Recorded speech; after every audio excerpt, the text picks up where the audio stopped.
Wow, I was hoping that I could take a break from talking about Russia and Ukraine for a few days, and that it seemed like things were kind of settling into uh, a lull of a little bit, and boy was I wrong.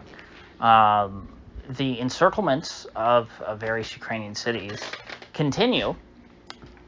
The citizens of Kiev have been given the final opportunity to get out of the city. There is a corridor that is been guaranteed by the Russians. I guess if you go and you take a train out of Kiev, they let you by. They're not trying to blow up passenger trains. Additionally, the Russians have completed their long heralded dream of a land bridge from stretching from Crimea to the Donbas, also known as a road. I don't know where in the Western foreign policy establishment suddenly people came up with this term land bridge, but they don't just use it in this context. They use the same thing with Iran. Oh, we have to stop Iran from having a land bridge to the Mediterranean. So we have to, that's why they were so upset. And we have to overthrow Assad to deny Iran a land bridge. So yeah, the coastline from I guess it's the Sea of Azov on that side, from Crimea, where Russia's held since 2014, all the way to the Donbas. Everything there is controlled by Russia except for, at the moment, Mariupol. I'm not entirely sure on how to pronounce it. It's a Greek name, so it makes it a little difficult. So Mariupol is apparently completely encircled. It seems like the encirclement, or the cauldron, I guess is what the Russians call it, around Mariupol is complete, and so that will probably be the next city to fall. Kherson, Kherson, I'm not exactly sure how you say it. That is a city near Crimea, and it has seemingly fallen to the Russians. They had pretty much encircled it as of last night, and the mayor said, oh, it's going to be a long night, and then now we see videos of Russians parading around in downtown Kherson. Their tanks and things are roaming the streets, so it seems like the Russians are in control of that city. And so now that they have pretty much linked Donbas with Crimea, the next step in the southern front of this war is likely going to be the march to Aleppo, or sorry, not Aleppo, Freudian slip there, Odessa. From what I understand, Odessa is a pretty Russian city. There was also a notable terrorist attack against Russian Ukrainians there many years ago, in which they were burned alive. That's something that is very much alive in the Russian memory. And so I think that, politically, taking Odessa is an important task for the Russians. So I don't doubt that is going to be on the agenda here pretty soon, probably after the fall of Mariupol. And once they kind of spread out there, I think they're pretty much just going to bite off the whole coastline. Because I think about it, once you've taken Odessa, what are you going to leave you're going to cut off that bit of coastline, kind of next to Moldova? Would you really leave that to the Ukrainians at that point? I mean, it's going to be completely separated from the rest of Western Ukraine, in all likelihood. So I think the Russians probably will just, grab all of that all the way through the west, the entire southern coastline, and unite that with Moldova, which is it kind of teeters a little bit, but I think that, the Russians will plan on keeping Moldova within its sphere of influence, and of course Transnistria, which had never stopped being the Soviet Union, basically. They still fly the hammer and sickle flag. And so I think it's pretty obvious that, the Russians will want to, since they've already come this far, they will want to unite with Transnistria and, of course, Moldova. Who knows? Maybe they'll even give that bit, well, no, that bit of coastline, whatever, it's not going to be given to Moldova. But, it's interesting. The media is almost entirely, they are pretty much entirely focused on Kiev and Kharkov, which are the two biggest cities, of course. They're the two biggest prizes. But it seems like this the story in the south is progressing more rapidly. That seems to be the kind of the most immediate thing. That's where the Russians are making a lot of progress, and that's where they are kind of moving around. I mean, that's I don't know. Maybe it's my misreading of the map. Maybe they are making more progress in other places, but that seems to me where the Russians are advancing the most. They had that giant foothold in Crimea, and so they've just been kind of branching out from there, and now they've connected with the Donbas as of today. So I would imagine Mariupol is going to fall before Kharkov or Kiev. Kiev, the assault has not really begun in earnest. They seem to be holding off on that until probably after Kharkov. I even heard, I don't think that this is going to happen, but I mean, I heard suggestions that the Russians could proclaim, could establish a new, alternate Ukrainian puppet state in Kharkov, as Kharkov was the old capital of the Ukrainian SSR at one point. So it would be somewhat appropriate to establish, if they wanted to establish it early and say, hey, here's this new Ukrainian state that we're going to be advocating for and trying to push, and juxtapose it against the government in Kiev. It's funny that I accidentally mentioned Aleppo earlier, because I am starting to see things in the media that are reminding me a bit of the Syrian civil war, in that, we're seeing, some attacks that don't necessarily make the most sense, that remind me of, gosh, what was the name of that town? Douma in Syria, the fake gas attack. In that, we had in the case of the Douma gas attack, we had the Syrian Red Line that was established by Barack Obama, in which he said, you know what, we're not going to intervene in Syria, but if Assad uses chemical weapons, boy, that's a bridge too far. We're going to have to step in and intervene in Syria then. And then, all of a sudden, Assad uses chemical weapons. He gasses his own people. Right after that, oh my gosh, I guess we have to intervene in Syria. And it just, of course, didn't make sense. Why would Assad do that? If Obama specifically said, hey, you can do whatever you want, I won't intervene and overthrow you unless you do this one thing, it just didn't quite make sense. And we don't have a situation quite as cut and dry as that. But we're seeing a lot of videos of, well, I shouldn't say a lot. There's one or two, one in particular. The bombing of the, I don't know what you would call it, the government of the Oblast, what in a British context, I guess, would be called the government house, or the equivalent maybe in the United States of a county courthouse. That seemingly was bombed in Kharkov. And from what I understand, there wasn't really any other attack. There weren't any bombs dropping anywhere else in the area. It was just one bomb or missile, whatever you want to call it, shell, that landed in this building, and was caught perfectly on camera, and doesn't really seem to serve any military interest. Just to say, oh my gosh, look how bad Russia is. They're bombing stuff that they don't even need to bomb, that has no reason to bomb. And I think, well, gee, if there's no reason to bomb that building, then why would they have done it? Collateral damage is not good for your side when you're waging a war. You want to minimize collateral damage. You don't want to bomb something unless you absolutely have to, and especially since when you bomb whatever it is you're trying to hit, you're also going to hit other stuff.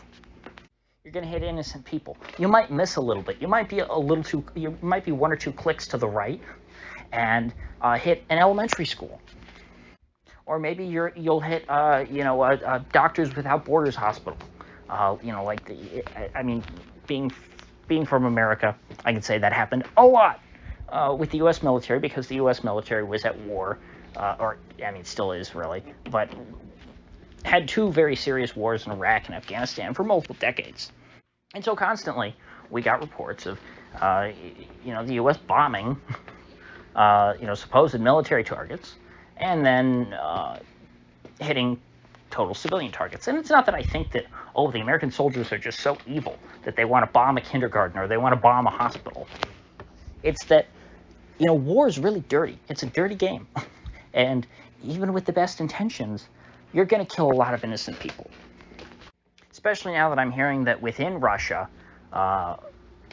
there's a lot of sort of Sean Hannity-ism popular amongst people who are criticizing the way that Putin is waging the war. It reminds me of the narrative of Lyndon Johnson. Oh, he micromanaged the Vietnam War, and he wouldn't let the military do its job, and he wouldn't let them just go in and destroy whatever they wanted. And so the result was, we had like 40,000 or 50,000, 54,000, something like that, Americans who died in the Vietnam War, and the war was lost in this tiny little country in Southeast Asia. And the idea is that, the American military wasn't defeated. It was held back, and it wasn't allowed to win. And I guess there are people criticizing in the same way, lobbing the same criticisms of Putin, that he's being too, he's being too squishy, he's too soft, and he won't let he won't allow for air support or artillery, to support their troops moving into these urban areas, in these densely populated areas. And so the result is we get these embarrassing videos of Russians having to retreat because, they get attacked and ambushed, because they're in a city, and then, they have no support. They just have to fall back. And so if that's the case, we're going to be seeing more civilian deaths. It's just reality. If they're going to be more aggressive now, because, the consensus is that going soft didn't work, well, then that's the way it's going to be, which is unfortunate. It's why I don't like wars. There's no such thing as a clean war. War's mass murder. There's no way getting around that. Another interesting thing that happened yesterday is Belarus voted, in scare quotes, to amend their constitution to remove some provision about nuclear neutrality, which I guess enables constitutionally for the Belarusian government to invite Russia to put nukes in their country. Now, why Belarus, really need nukes stationed there when they're right next to Russia anyway? There's not going to be any case in which Belarus gets invaded by NATO or something, and Russia is not, I would think that the Russian nuclear deterrent would extend to Belarus. I don't really see what the point is. It's not like putting them, a little closer to NATO is really, they're on missiles. So, if Russia wanted to nuke Poland or something like that, moving those missiles from Russia into Belarus, they're still going to be there instantly. So I don't really see the point of this kind of an escalation on the part of the Ruskies and the Belaruskis. Now, to be clear, they haven't moved any nukes into Belarus yet. The West is insisting that Belarus is about to join the war any day now. The Ukrainians claim that Belarus is already has troops in the war. But as far as I'm concerned, they're using Belarus as a staging ground for the war. So, they're about as involved as they can be without spilling their own blood. And Belarus is, solidly become a Russian vassal since the West tried to overthrow Lukashenko and failed, and Lukashenko had to rely on Putin to save his skin. So Lukashenko is beholden to Putin now for the rest of his life, I would assume. Oh, and the king of being wrong, Marco Rubio. The last person you want to follow during any kind of conflict or political crisis is Marco Rubio, because he just tweets. I would say he tweets propaganda, but propaganda at least is sometimes correct. Because propaganda just means that it's in favor of one side, and trying to spin things, in favor of one side. But if that's the case, sometimes whatever that side, they're occasionally correct, and so the propaganda is at least correct, even though it's propaganda. It's not lies. Marco Rubio's Twitter feed during any kind of crisis like this is just 100% lies. And if it's not lies, it's cope. And so he was pushing this narrative, in the last few days about, oh my gosh, Ukraine's doing so good. Look, we're 4 days into this, and Ukraine still exists. They've survived 4 days of a Russian invasion. And it's like, does anybody remember history? Like Nazi Germany's Blitzkrieg. Oh my gosh, it was the fastest, most extreme military campaign in history. We're all taught about Blitzkrieg, in history class. Well, their Blitzkrieg took over a month to conquer 1/2 of Poland. And Marco Rubio is still bragging about the fact that Ukraine has withstood 4 days of a Russian invasion and how bad Russia's doing. Well, now, on day 5, or maybe day 6, no, it was day 5, it was last night, Marco Rubio was tweeting out, well, maybe Putin will conquer Kyiv, using that term again, but he will never, in all caps, conquer Ukraine, because it's 40 million people who all hate him. It's like, wow, little Marco's already throwing in the towel and giving up Kiev. So that's pretty remarkable. Kharkov still hasn't fallen. Why don't we wait until the fall of Kharkov at least to eulogize Kiev? Oh, and remember that Russian convoy that was supposedly 17 miles long? Apparently now it's 40 miles long. And according to the United States, don't worry, that Russian convoy, 40 miles long, this big column of troops marching towards Kiev. Oh, don't worry about it. They ran out of gas, so no problem. Remember all those videos we were seeing about Ukrainian drones and how they were just blowing up these Russian columns? And oh my gosh, the Ruskies are so stupid. They're getting blown up by these drones. Ukraine is unbeatable. Where did all those videos go? We saw a couple of them. We saw like 2 of those videos, and now we've seen no more. Why haven't the drones, the Ukrainian drones, what were they, TB2 drones built in Turkey? Why haven't they blown up this 40-mile convoy yet? You would think as soon as the satellite imagery, it's available, the coordinates were shared, everyone knows where the convoy is. Where is this Ukrainian Air Force? I thought that Russia had not achieved air superiority. That's what we keep being told by the West. I mean, I saw people, very pro-Ukrainian people, saying, "Oh, it'd be a real shame if the pilots of those Ukrainian drones were to find out the coordinates of this 40-mile convoy." Saying it jokingly, like, "Wow, this convoy's screwed. They're going to get blown up." Well, why hasn't it happened? You would think that they would, scramble the drones pretty quickly and want to take them out before they get too close. Well, I assume that the answer to that is that the Russians actually do have some competency in the skies. They do have fighter jets. I'm sure they have an escort for this convoy. And I don't mean to be glib about all this. These people are losing their country. Of course, it's a very divided country. And so you could say that, one part of that, I'm not sure what the statistics are.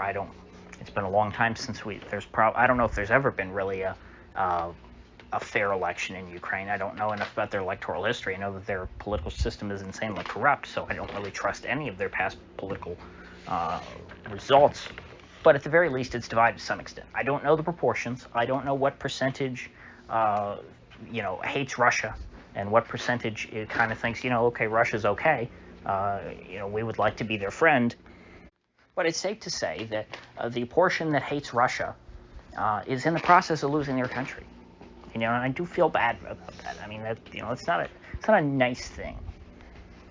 But I'm not going to sit here and spew happy talk on their behalf and say, oh wow, yeah, no, they're really winning. I'm not going to play Baghdad Bob. There's enough people who are doing that. So considering that, as far as I'm concerned, it is a foregone conclusion. Because I'm not running, PR for these different governments, so it doesn't matter what I say. It's a foregone conclusion as far as I'm concerned that Russia's going to win this war. I just hope that that it can end as quickly and with the least amount of casualties as possible. I don't like to see bombs drop and buildings explode. I don't mind seeing countries break up. That's no problem to me. I think that it would be great if every country broke up into a million pieces and was made up of entities that are maybe 500 square miles. I think that's a decent size for a polity. I think that you'll have a much more representative government, if you're on a smaller scale. It's much more democratic, small d, democratic. But of course, that's not really what we're seeing here. So I think that about sums up my thoughts on the momentous events of the last 24 hours or so. So on behalf of Team Reality, I will see you folks back here tomorrow.